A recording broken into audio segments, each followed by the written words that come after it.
¿No? Gracias al ministerio de nuestros hermanos que nos guiaron para poder cantarle al Señor esas muy bonitas letras. Vamos ahí por favor al pasaje en Jeremías 29, versículo 7. No voy a estar predicando este pasaje, pero va a ayudarnos como una introducción. El libro del profeta Jeremías, capítulo 29, por favor, si me acompaña, en el versículo 7.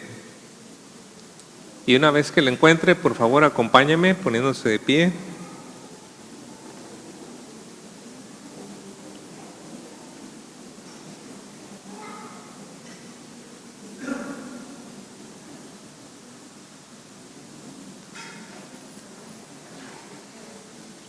Dice la palabra de nuestro Dios: y procurad la paz de la ciudad a la cual os hice transportar, y rogad por ella al Señor, porque en su paz tendréis vosotros paz. Permítame explicarle un poquito estas palabras. Eran palabras muy difíciles para el pueblo de Israel. La ciudad a la que fueron llevados fue Babilonia. La ciudad que estuvo atacándolo por meses al pueblo de Israel en Jerusalén. La ciudad que hizo tanto daño a la gente y mató a niños, a señoras embarazadas, y que llevó a jóvenes y llevó a adultos y se los llevó para Babilonia. Y la palabra allí dice: procuren la paz de la ciudad, porque en su paz tendréis vosotros paz. Bastante tenso para ellos, ¿no? El lugar, la ciudad que nos hizo tanto daño, y yo tengo que buscar la paz. Y la verdad es que la vida cristiana consiste de muchas tensiones. Por un lado, afirmamos que Cristo está preparando un lugar para nosotros, como lo dijo en Juan capítulo 14. Pero por otro lado, afirmamos también que el mundo yace bajo el poder del maligno. Y entre medio de estas cosas, Dios nos dice: busca la paz para tu ciudad. Busca la paz para tu ciudad. Como cristianos, ¿cómo podemos vivir con esperanza, al mismo tiempo denunciando todos los males que vemos y a la misma vez buscar el bienestar de nuestra ciudad? Bueno, yo creo que vamos a encontrar esa respuesta en el ejemplo que nos da Daniel en el capítulo 6. Y como no vamos a dar lectura por la extensión, simplemente vamos a orar y después voy a ir explicando nuestro texto. Les pido que me acompañen en oración. Padre Celestial, damos gracias, Señor, por la bendición de estar en este lugar, en esta tierra. Por muchos años, esta tierra ha sido una tierra generosa, productiva, y de aquí, Señor, mucha gente se ha beneficiado para el bienestar de las familias. Pero, Señor, también cuánto reconocemos y aceptamos que ha sido una tierra donde muchas personas igualmente se han corrompido. Ayúdenos, Señor, como hijos suyos, a vivir en el reconocimiento de sus grandes bondades, aguardando la esperanza bienaventurada de Cristo Jesús y el reino que viene, pero también reconociendo, Señor, que tenemos una misión aquí y debemos buscar el bienestar. Ayúdenos, Señor. Use esta palabra, Señor, para guiarnos en ese proceso, pero también le rogamos, Señor, por favor, trate con nosotros. Ayúdenos a ser humildes y sensibles, y sobre todas las cosas, ayúdenos para que la gente vea a Cristo en nosotros. Se lo pedimos en el nombre de Cristo Jesús. Amén. ¿Pueden tomar su lugar? Ahora sí, si puede ir por favor con su Biblia a Daniel capítulo 6. Ya en este capítulo nosotros llegamos a la última historia que tiene que ver con los eventos que ocurren en la corte. A partir de aquí, la dinámica, la enseñanza en el libro de Daniel cambia drásticamente. Vamos a ver bestias, vamos a ver un chivo, vamos a ver animales, bueno, muchas cosas dentro de la profecía, pero aquí termina la narrativa que nos habla de estos encuentros de Daniel y sus amigos en la corte del rey. Y si recordamos, el libro de Daniel comienza relatando la historia de unos jóvenes judíos que fueron llevados cautivos de Jerusalén a Babilonia. Y el propósito de llevar cautivos estos jóvenes era prepararlos, entrenarlos, o mejor dicho, adoctrinarlos a la manera de Babilonia para que sirvieran en el palacio del rey de Babilonia. Y a pesar de que estos jóvenes fueron adoctrinados, ellos se mantuvieron fieles, leales a Dios. Y de ahí pues ellos enfrentaron 3 pruebas, de las cuales Dios siempre los hizo aptos y Dios siempre los libró de graves peligros. Y la historia de estos jóvenes durante los 3 primeros capítulos debe de ser un ánimo, un estímulo para ustedes, muchachos, muchachas de la iglesia, que actualmente se encuentran enfrentando diferentes frentes de batalla y mucha presión social, ¿no? El joven cristiano ama la palabra de Dios, ama a Dios, disfruta la música cristiana, pero en tu escuela, ¿cuántos tienen el mismo sentir que tú? En tu trabajo, ¿cuántas personas comparten el mismo deseo, el mismo gozo que tú? Entonces, ¿qué es lo que pasa? Experimentas soledad. Y esa es una forma de presión también. O también la presión de la inmoralidad sexual. El joven busca guardarse, guardar sus ojos, guardar sus pensamientos, pero los compañeros y los amigos a un lado, ¿qué dicen? De lo que te pierdes. Te estás perdiendo. Y ese es otro frente de presión. La presión material. El joven cristiano sabe que la vida no consiste en la abundancia de los bienes que posee, pero ¿qué sucede con los amigos? Pues ellos traen lo que está a la moda, la marca, son populares por estas cosas y nuevamente es otra presión sobre los jóvenes, la presión del logro. El joven sabe que todo es para la gloria de Dios, pero sus compañeros se esfuerzan y hacen cosas para sobresalir y que los demás los miren a ellos. La presión del entretenimiento. El joven cristiano sabe que Dios tiene un gran plan y un buen propósito para él, pero ¿qué sucede con los otros jóvenes? Pues ellos están sumergidos en el entretenimiento.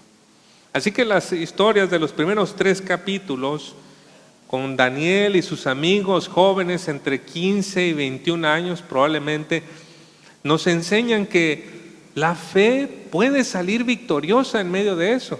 Incluso en medio del horno de fuego, y allí en la soledad y en ese momento que experimentas toda esa presión sobre ti, Dios está allí contigo. Dios te ayuda y Dios te hace apto y te hace triunfar adelante sobre todas esas presiones. Luego llegamos al capítulo 4, ¿no? Ya la enseñanza no se enfoca en los jóvenes, en los muchachos, pero ahora en los adultos. Ahora tenemos a un adulto rey de Babilonia, Nabucodonosor, que está en su palacio y dice que está floreciendo. Le está yendo muy bien, el imperio está muy bien, todo está de maravilla. Daniel, uno de los jóvenes judíos, ya no es un joven, ahora es un adulto, está sirviendo con un alto cargo y pues ¿qué tenemos que esperar? Que le iba también muy bien. Pero en medio de ese bienestar y en medio de esa comodidad y esa presión que podía estar sobre Daniel para que, mira Daniel, relájate, todo está bien, sucede algo. El rey Nabucodonosor se enorgullece y dice todo lo que he hecho y no le da la gloria a Dios. Dios lo convierte como en un animal, se comporta como una bestia, ¿no? Y así pasa un tiempo hasta que se humilla delante de Dios, se arrepiente y Dios le devuelve nuevamente la razón y el reino. Miren, hermanos, lo que sucedió con Nabucodonosor no era solamente algo que Dios quería tratar con él. Era algo que Dios estaba tratando con Daniel y con todo el pueblo judío. Usted y yo no podemos avanzar demasiado, mirar hacia atrás y decir, mira todo lo que he logrado y detenernos ahí, mira lo que ya he conseguido, todo lo que he hecho. Y como si fuese todo por parte de nosotros. La historia del capítulo 4 nos dice, hey, ten cuidado, si ya llevas un recorrido en tu vida, no te pongas a mirar atrás, sigue volteando hacia adelante. Sigue siendo fiel al Señor, sigue siendo humilde. Y luego llegamos al capítulo 5, ¿no?, de Daniel. Y ya Daniel ya no es un joven, no es un adulto, es un anciano, alrededor de unos 80 años de edad. Él es un hombre experimentado que debe encarar a un rey babilonio que no tiene temor de Dios. Lo más importante a destacar de Daniel en este punto es que él ha permanecido fiel. Ha visto reyes levantarse, ha visto reyes morir, ha visto tiempos buenos, ha visto tiempos malos. Y con todo ello, Daniel ha sido fiel al Señor. Así que Daniel capítulo 5 nos enseña que no se trata de una carrera de velocidad, sino de resistencia. Fue fiel desde los 15 años y ya tenía 80. Todo ese trayecto fue fiel. Que Dios nos ayude, hermanos. Que Dios nos ayude a todos los que estamos aquí para que lleguemos así. Para que lleguemos 80, 90 años, ¿sí? ¿Cómo está? En el Señor. Bien, ahí seguimos. Estamos en la batalla. Se trata de fidelidad hasta el final. Y ahora llegamos entonces al capítulo 6, que es la última historia y por eso la última prueba. Y de ahí vamos a ver, en primer lugar, un ejemplo digno de imitar en la vida de Daniel. Mire, si usted tiene en su Biblia Daniel 6 y también va a estar en pantalla, versículos 1 al 3, dice: pareció bien a Darío constituir sobre el reino 120 sátrapas que gobernasen en todo el reino. Y sobre ellos 3 gobernadores, de los cuales Daniel era uno, a quienes estos sátrapas diesen cuenta para que el rey no fuese perjudicado. Pero Daniel mismo era superior a estos sátrapas y gobernadores porque había en él un espíritu superior. Y el rey pensó en ponerlo sobre todo el reino. ¿Como cuántos años tendría Daniel aquí? Se calcula que tendría unos 85 años. Y a su edad, 85 años, él sobresalía, él destacaba. Y en opinión de la gente que estaba alrededor, es que este Daniel tiene un espíritu superior. Bueno, usted y yo sabemos qué era lo que tenía Daniel, ¿verdad? Porque desde el capítulo 1, versículo 17, nos dice: a estos 4 muchachos Dios les concedió conocimiento, inteligencia en todas las letras y ciencias, y Daniel tuvo entendimiento en toda visión y sueños. O sea, eso que ellos percibían desde fuera como un espíritu superior no era otra cosa que la ayuda de Dios. Dios era el que le daba a Daniel esa vitalidad espiritual, ese conocimiento, esa sabiduría, ese esfuerzo. ¿Y por qué se lo dio Dios? Porque desde antes Daniel propuso en su corazón no contaminarse. Pureza en la vida de Daniel, pureza de corazón. Él quiso distinguirse para este Dios santo al que servía. ¿Y qué hizo Dios? Le dio todas las herramientas para servirle. Pureza de corazón. Así que la primera cosa que es digna de imitar en Daniel es un corazón puro, dedicado a Dios. Y Dios entonces se encarga de facultar para la tarea. Ahora, volviendo a nuestro texto, dice que Darío, que era el nuevo rey del nuevo imperio medo-persa, quería llevar una reorganización con 120 sátrapas, que eran como gobernadores, 3 encargados encima de ellos, pero dice que quería dejar a Daniel por encima de todo. O sea, estaba el rey, luego Daniel y luego todos los demás. Quería hacer eso. Pero como es común observar en toda organización y especialmente en la política, los ascensos a menudo despiertan quejas, celos y envidias. Y con Daniel no sería la excepción. Mire usted el versículo 4. Entonces los gobernadores y sátrapas buscaban ocasión para acusar a Daniel en lo relacionado al reino, mas no podían hallar ocasión alguna o falta, porque él era fiel y ningún vicio ni falta fue hallado en él. ¡Wow! La Nueva Versión Internacional dice, Daniel no era corrupto o negligente, sino una persona digna de confianza. La Nueva Traducción Viviente dice que Daniel era responsable y digno de confianza.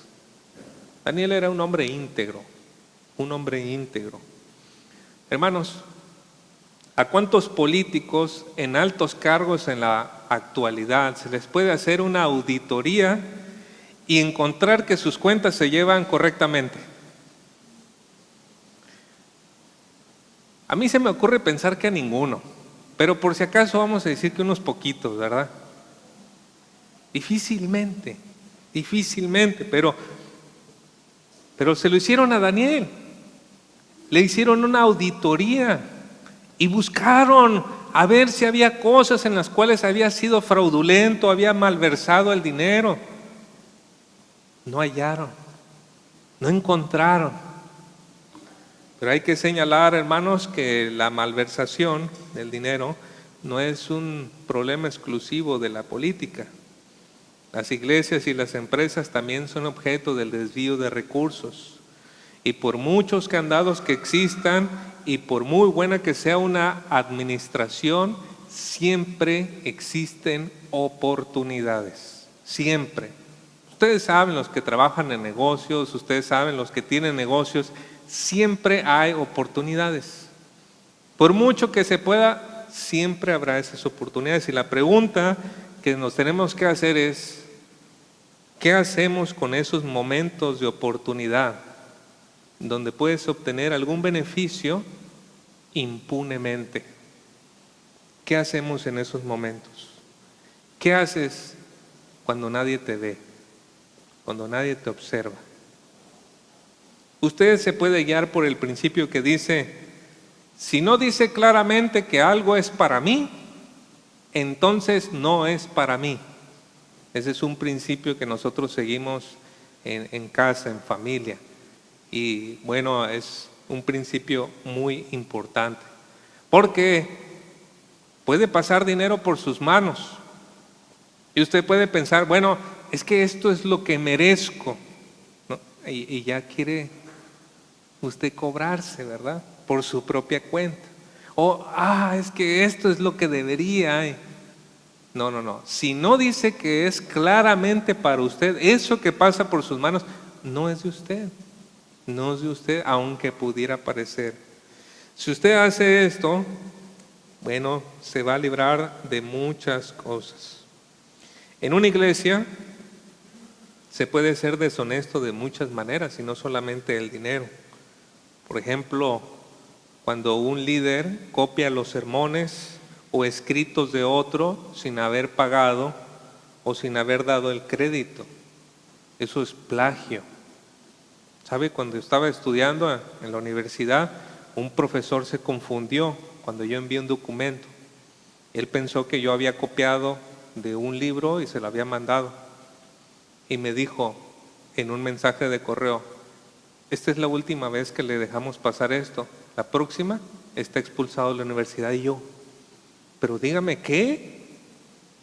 Y me estaba acusando de plagio. Ya le expliqué al profesor que solamente cambié el tipo de letra porque la letra me iba a ayudar con el énfasis, pero él pensó que yo lo había copiado de un lado y lo había puesto tal cual.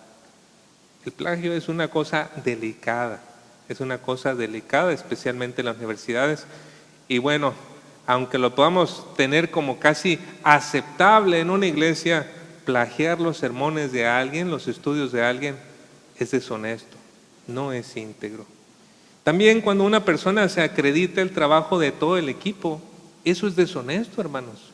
Cuando dice, yo hice esto, y las 10 personas que trabajaron atrás haciendo todo lo demás, Hay muchas maneras de no ser íntegros, pero cuando eso empieza a ocurrir también dentro de la iglesia, se erosiona la confianza y se termina destruyendo el ministerio. En 2 Corintios 8:21 el apóstol Pablo dijo: tenemos cuidado de ser honorables ante el Señor, y aquí muy importante, pero también queremos que todos los demás vean que somos honorables. Entonces no hagas cosas buenas que parezcan malas y cosas así, ¿verdad? Queremos tener bien las cosas con Dios, pero también ante los hombres. Y es que, hermanos, en el servicio a Dios, los dones y talentos deslumbran a las personas, pero es la confiabilidad lo que permite un ministerio prolongado. Y usted puede aplicar eso también a un negocio, ¿no? La confiabilidad. Muchos ministerios son como estrellas fugaces, pero es la confiabilidad. Y difícilmente usted va a ser una persona confiable si no es una persona íntegra. ¿Qué es íntegro? Íntegro es que tenemos diferentes partes en nosotros, ¿no? Está nuestra familia, trabajo, relaciones sociales, etcétera. Y ser íntegro es que todas esas partes van juntas y se gobiernan de la misma manera. No que somos una cosa en la familia, no que somos una cosa en la iglesia, no que somos una cosa con los amigos, pero la persona íntegra es tal cual como es en todas estas áreas. Y Daniel era eso, precisamente, un hombre íntegro. Por eso los que lo inculparon no hallaron nada, así que inventaron una manera, bueno, ¿cómo nos podemos aprovechar de la integridad de Daniel para atacarlo? Y es ahí donde tenemos Daniel capítulo 6, versículos 6 al 9, dice: entonces estos gobernadores y sátrapas se juntaron delante del rey y le dijeron así: Rey Darío, para siempre vive. Todos los gobernadores del reino, magistrados, sátrapas, príncipes y capitanes han acordado por consejo que promulgues un edicto real y lo confirmes, que cualquiera que en el espacio de 30 días demande petición de cualquier dios u hombre fuera de ti, oh rey, sea echado en el foso de los leones. Ahora, oh rey, confirma el edicto y fírmalo para que no pueda ser revocado, conforme a la ley de Media y de Persia, la cual no puede ser abrogada. Firmó pues el rey Darío el edicto y la prohibición. Qué edicto tan extraño, ¿verdad? Como un rey que no puedes orar y tienes que hablar con el rey para pedir.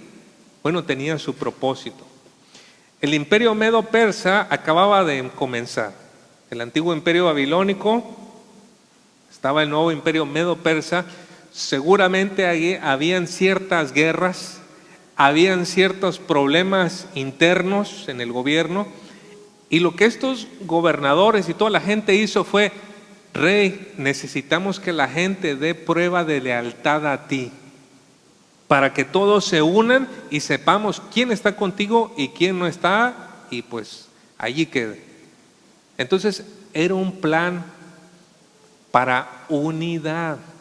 Nosotros vamos a saber que no era la unidad lo que buscaban, pero así se lo pintaron al rey, y el rey pues bien adulado.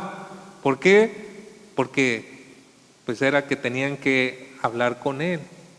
Y según los comentaristas bíblicos estaban diciendo: rey, queremos que tú seas el mediador entre dioses, a los dioses y los hombres. Era lo que le estaban pidiendo al rey. Que tú estés entre medio, rey, que seas ese hombre importante en medio de esta gran cadena. Y pues el rey bien halagado, ególatra, ingenuo, y ellos pues lo embaucan, ¿verdad? Le hacen creer pues que es un tema de unidad. Y así los enemigos de Daniel se aprovechan de esa situación para orquestar un plan. Ahora, cabe destacar que aun cuando hicieron este plan de que en 30 días no se podía orar, Daniel de todas maneras siguió orando. Mire versículo 10. Cuando Daniel supo que el edicto había sido firmado, entró en su casa y, abiertas las ventanas de su cámara que daban hacia Jerusalén, se arrodillaba 3 veces al día y oraba, y daba gracias delante de su Dios como lo solía hacer antes. ¡Wow! Y es que la persona íntegra no cambia sus convicciones cuando cambian las circunstancias. La persona íntegra es como es, cambien o no cambien las circunstancias en las que está. Y este es el caso de Daniel. Y tal vez si alguien muy cuidadoso se hubiese acercado a Daniel, esa persona que es muy cauta, que siempre tiene muchas precauciones para todo, se hubiera acercado a Daniel y le hubiera dicho: mira, Daniel, hicieron este edicto, pero para que no te arrojen al foso de los leones, en lugar de orar con las ventanas abiertas en el segundo piso de tu casa, ¿por qué no cierras las ventanas? Así nadie te ve, tú sigues orando, nadie te ve. Tengo una mejor idea, Daniel, ¿por qué no te encierras en tu cuarto? Allí te levantas, te postras, haces lo que quieres y nadie te va a ver, Daniel. O mejor aún, Daniel, ¿por qué no oras en tu mente? No te va a pasar nada. Dios escucha tus pensamientos, ¿no? Y mira, tal vez la persona que no tiene ni siquiera poquito temor de Dios le hubiera dicho a Daniel: Daniel, solamente deja de orar 30 días. ¿Qué va a pasar? El día 31 nuevamente reactivas tu hábito de orar a Dios. ¿Qué tan difícil puede ser, Daniel? Pero si Daniel le hubiese hecho caso al cauto o al profano, él hubiese dejado de ser íntegro. Porque la integridad en el hombre espiritual significa que tu fe y tus convicciones no son asunto de interés privado. Dios llamó a Israel a ser luz de las naciones y Dios le llama a usted y a mí a ser luz también en Mateo 5:14. Vosotros sois la luz del mundo. Así que si somos creyentes y nuestros vecinos saben que somos buenas personas, pero no saben que somos cristianos, y si en el trabajo la gente sabe que somos buenas personas, pero no somos cristianos, y no sabe que somos cristianos, no somos íntegros. Porque la gente no está conociendo la parte, el eje central de nuestra vida, nuestra fe. La fe es lo que para el cristiano mueve todo lo demás. Sin esa fe no hay nada. Entonces, la integridad tiene que ver con eso. Pero miren, hermanos, otra cosa muy importante en la vida de Daniel. Daniel era un hombre piadoso. Por piedad no me refiero a alguien que ayudaba a los pobres. Piedad, como lo usa la Biblia, es una referencia a alguien que es reverente, que tiene temor de Dios. ¿Cuántas veces se arrodillaba Daniel, hermanos, al día? 3. Hermanos, tenía 85 años. 85 años. A los 36 a mí me duele. Pero ¿cuánto había tenido tiempo haciendo Daniel esto? Que seguramente ya había hecho un callo en sus rodillas de tal manera que no le dolía. 85 años y buscaba 3 veces al día al Señor para orar. Daniel también era un hombre que amaba a su pueblo. ¿En dirección a dónde oraba? A Jerusalén. Y ahorita yo creo por cuestión de tiempo tenemos que resumir esta parte, pero en 1 de Reyes 8:47 al 51, cuando Salomón estaba dedicando el templo, él dijo: Señor, si cuando ellos salgan de aquí oran en dirección a este lugar, por favor escucha la oración de ellos. ¿Y qué está haciendo Daniel? Él está cumpliendo las palabras de la oración del rey Salomón, diciendo: Señor, y está orando por su pueblo, y seguramente era una oración de confesión, de perdón. Señor, perdónanos, sálvanos, ayúdanos. Daniel amaba a su pueblo. Así que vemos en él estas 4 cualidades que representan un ejemplo para nosotros cómo debemos de vivir. ¿Queremos hacerle bien a nuestra ciudad, hermanos? Seamos personas íntegras. Daniel lo era y era una bendición para Babilonia. Era una bendición para su pueblo Jerusalén. Pero en segundo lugar, hermanos, también tenemos otro punto que es un ejemplo digno de evitar. ahí en los versículos 11 al 13 nos dice: entonces estos hombres, los enemigos de Daniel, de común acuerdo fueron y encontraron a Daniel orando y suplicando delante de su Dios. Pues sí, sabían que lo iba a hacer, ¿no? Y luego dice el 12: por lo cual se presentaron ante el rey y le hablaron tocante al mandato real. ¿No firmaste un mandato que cualquier hombre que en el término de 30 días hiciera petición a cualquier dios u hombre fuera de ti, oh rey, fuera echado en el foso de los leones? Y el rey dijo: miren qué ingenuo este hombre, la orden es cierta, conforme a la ley de los medos y persas, que no puede ser revocada. Mordió el anzuelo. 13. Entonces ellos respondieron y dijeron al rey: Daniel, que es uno de los deportados de Judá, no te hace caso, oh rey, ni del mandato que firmaste, sino que 3 veces al día hace su oración. Bueno, aquí tenemos que evitar lo que sucede con estos hombres. Son gente doble cara. Ellos nunca estuvieron preocupados por la unidad del imperio medo-persa. Lo único que ellos querían era su propio bienestar. ¿Por qué? Porque si Daniel era un hombre derecho y él iba a estar hasta arriba, significaba que ellos no iban a poder robar dinero. Si Daniel es un hombre derecho, entonces iba a ser muy difícil encontrar la manera de sacar dinero de los tesoros del rey. Así que ellos querían quitarlo. Y en nombre de la unidad de la nación hicieron esta ley. Hermanos, ¿qué cosas no hace el hombre por dinero? 1 Timoteo 6:10 nos dice: raíz de todos los males es el amor al dinero. En este caso, los enemigos de Daniel no procuraban el bien, sino la muerte de este inocente. Pero también los enemigos de Daniel eran cobardes, ¿no? Ellos querían que Daniel muriera, pero no se iban a manchar las manos. Nadie iba a pisar la cárcel. Ellos idearon un plan para que nadie se manchara las manos y entonces dijeran: la ley dice, y con esa ley condenaran al inocente. Ellos iban a matar a alguien, pero lo querían hacer legalmente. Daniel 6:15 nos dice: entonces aquellos hombres vinieron de común acuerdo al rey y le dijeron: reconoce, oh rey, que es ley de los medos y persas que ningún mandato o edicto que el rey establezca puede ser revocado.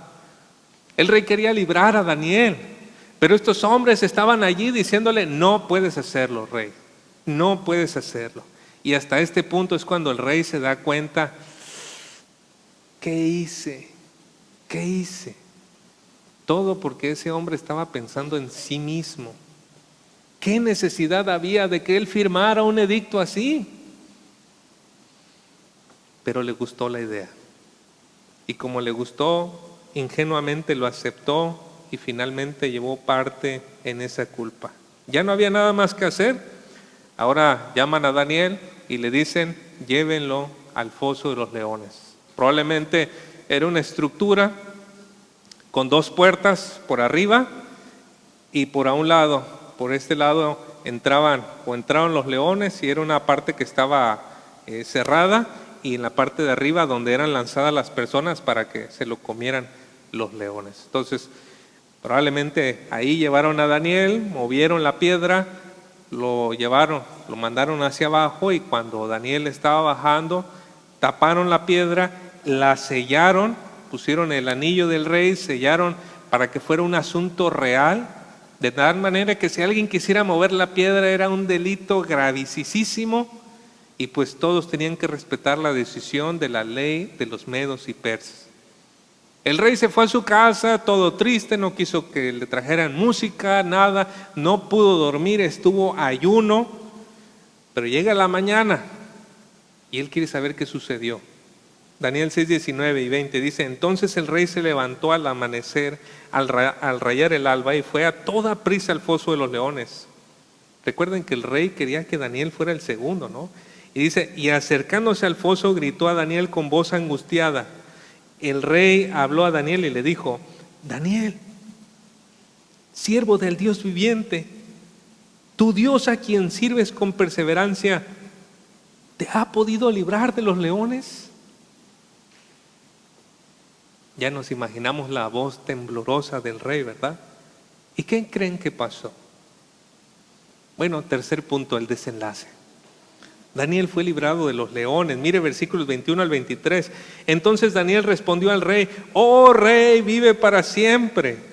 Mi Dios envió a su ángel que cerró la boca de los leones y no me han hecho daño alguno, porque fui hallado inocente ante él, y tampoco ante ti, oh rey, he cometido crimen alguno.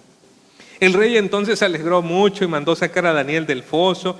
Cuando Daniel fue sacado del foso, no se encontró en él lesión alguna, porque había confiado en su Dios. El inocente que había confiado en su Dios. Dios lo libró. Pero ¿qué sucedió con los enemigos? 24. El rey dio órdenes que trajeran a aquellos hombres que habían acusado falsamente a Daniel y que los echaran a ellos, a sus hijos y a sus mujeres en el foso de los leones. No habían llegado aún al fondo del foso cuando ya los leones se habían apoderado de ellos, triturando todos sus huesos. Esto es solamente evidencia de que los leones sí estaban hambrientos. No era que no, se habían comido y pues por eso no comieron a Daniel. No, estaban sumamente hambrientos. Pero el ángel que Dios había enviado, que pensamos puede ser el Señor Jesucristo antes de ser encarnado, tapó la boca de los leones. Porque el dominio de Dios, hermanos, no solo se extiende sobre los hombres, el dominio de Dios se extiende hasta los animales y las bestias del campo. Él tiene control absolutamente de todo. Y bueno, lo más bonito de toda la historia es que Dios recibió la gloria de esa entrega de parte de Daniel. Mire versículo 25 al 27. Entonces el rey Darío escribió a todos los pueblos, naciones y lenguas que habitan en toda la tierra: que abunde vuestra paz. De parte de mí se proclama un decreto de que en todo el dominio de mi reino todos teman y tiemblen delante del Dios de Daniel, porque Él es el Dios viviente que permanece para siempre, y su reino no será destruido y su dominio durará para siempre. Él es el que libra y rescata, hace señales y maravillas en el cielo y en la tierra, el cual ha librado a Daniel del poder de los leones. Y aquí quiero comenzar a concluir, hermanos. Todas las historias de Daniel, desde el capítulo 1 hasta el capítulo 6, tienen este propósito: enseñarnos la manera en que deben vivir los siervos de Dios bajo la presión del mundo, pero conscientes de la presencia, el poder y el dominio de Dios sobre todo. Si podemos resumir esos 6 capítulos. Por eso es que Dios quiere que sus siervos, en primer lugar, sean apartados, sean consagrados, como nos lo enseña el primer capítulo, porque Dios es santo. Dios quiere que sus siervos sean de fe firme, porque Él está en medio de ellos y los ha llamado a ser luz. Cuando los amigos de Daniel estuvieron en el horno de fuego, allí estaba Dios con ellos.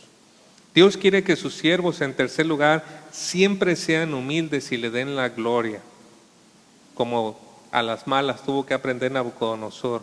El capítulo 5 y cuarto punto: Dios quiere que sus siervos sean perseverantes hasta el final, como Daniel ya a sus 80 años. Y este capítulo final nos enseña que Dios quiere que sus siervos sean íntegros, para que sean de bendición y de testimonio. Ahora, si hay alguno que otro aquí que en lugar de tomar una taza de café tomó 2 en esta mañana, se habrá dado cuenta de algo muy interesante. ¿No se parece la vida de Daniel a la de nuestro Señor Jesucristo? ¿No se les hace?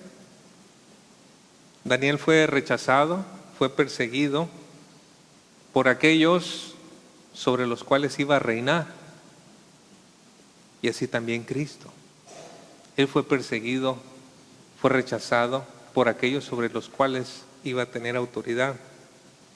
Daniel, inocentemente o siendo inocente, fue condenado injustamente bajo un gobernante ingenuo y ególatra. Cristo fue entregado, y ¿qué dijo Pilato? No encuentro delito alguno en este hombre. pero por sus propios intereses terminó enviándolo a la cruz, ¿no? Daniel fue puesto en un lugar de donde no se esperaba que fuese a salir y se puso una piedra y se selló. Y Cristo fue puesto en un lugar donde no se esperaba que fuese a salir y se puso una piedra y se selló. Daniel salió vivo, la piedra fue removida, se gozaron y dieron gloria a Dios. Cristo salió vivo después de que esa piedra fue removida por un ángel. ¿Qué nos enseña esto, hermanos? Que cuando nosotros buscamos ser personas íntegras, vivir en verdad nuestra fe, nos parecemos a aquel que dio su vida por nosotros, aquel que murió en la cruz para traernos salvación y vida eterna. Nos parecemos a Él. El apóstol Pablo dijo eso: yo quiero participar de los sufrimientos de Cristo para que también más adelante pueda participar de su resurrección. Y ciertamente esa será una promesa también para Daniel. Él participó sin darse cuenta de los sufrimientos de Cristo y compartió los sufrimientos que nuestro Señor iba a experimentar más adelante en una muy grande, diferente medida, pero los experimentó y él pudo sentir ese compartir con Cristo para que después pueda participar de su resurrección. Hermanos, que Dios encuentre que nosotros vivimos en integridad, así como el ejemplo de Daniel. Vamos a orar. Una vez más, Señor, damos gracias por la exposición de su palabra, porque la exposición de su palabra da luz. Y ayúdenos, Señor, a su pueblo, a su iglesia, que obedeciendo y acatando lo que estamos aprendiendo, podamos ser un reflejo de Cristo en este mundo. Y ahora con lo que estamos aprendiendo en una vida de integridad. Por favor, Señor, ayúdenos. Bendíganos en esta hora, Señor. Por favor, despídenos a nuestras casas y las cosas que tengamos que hacer, y ayúdenos, Señor, para que el resto de la semana sea un tiempo de preparación hasta que nos volvamos a ver todos juntos aquí para buscarle y adorarle. En el nombre de Cristo Jesús. Amén. Que el Señor les bendiga.